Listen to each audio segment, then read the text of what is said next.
Hi, welcome to my review of The Hobbit, An Unexpected Journey, directed by Peter Jackson and starring Martin Freeman and Ian McKellen. An Unexpected Journey is about a hobbit named Bilbo Baggins who goes on a journey with 13 dwarves and a wizard to reclaim the Lonely Mountain and its treasures within. Just to go ahead and get this out of the way, I saw The Hobbit in 24 frames per second. I did not see it in 48 frames. One, because I hear it doesn't look too good, and number two is because I hate 3D, so that is why. However, despite the 3D, I wouldn't mind actually seeing the film in 48 frames. I do think that is an option depending on your theater, but it's just not the way it is here. From what I hear, the 48 frames looks sort of like an HD TV with a very high frame rate. And I used to really hate that look. Now I'm just kind of like whatever with it. I'm not a huge fan of it, neither am I against it. Overall, I just like seeing whatever the filmmaker intended the film to look like. But from what I hear, the movie sounds like it looks like behind the scenes footage. And that can't be a good thing considering the fact that you're using unrealistic elements like hobbits and dwarves and all that stuff. Stuff that, has to have makeup, a significant amount of makeup and CGI.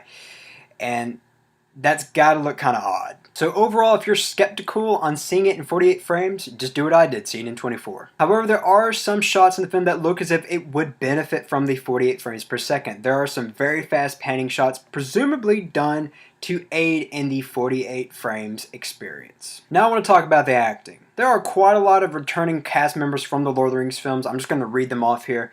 Ian McKellen, Hugo Weaving, Cate Blanchett, Christopher Lee, Elijah Wood, and Andy Serkis, which I'll talk about him in just a second. And as far as the two new main cast members go for The Hobbit, they are Martin Freeman and Richard Armitage. And speaking of previous Lord of the Rings cast members, it was great seeing them reprising their roles. In fact, that was one of the best parts of this entire film. Now I want to mention the problems I have with this film. One is the pacing. It's not exactly great. Two is it's way too long. 3, the CGI is a bit outdated, and 4, and this is my main complaint, is the fact that it's a bit cartoony. Much like Fellowship of the Ring, where it starts out that way, The Hobbit starts out that way as well.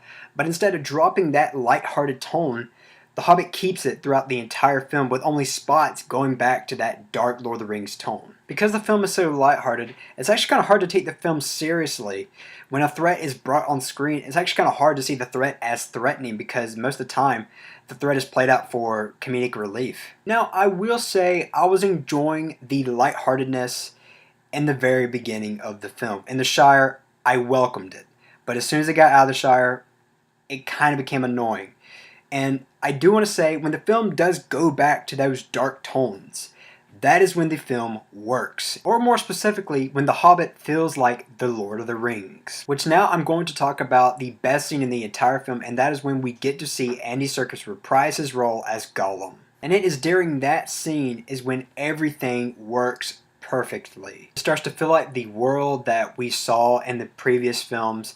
It feels like Lord of the Rings. So now I get to talk about Andy Serkis. Andy Serkis is probably one of the most underrated actors working today. He's known for doing motion capture. He did Caesar and Rise of the Planet of the Apes. Great performance. Another great performance here. He really does need to get nominated. He needs to get some sort of recognition because what he does is incredible. The fact that he's able to act like, creatures and make it work. I think that's, something that's quite impressive. And he really should be noticed for that. However, the odds of him getting nominated this year are actually really slim considering the fact that there have been a lot of great performances this year.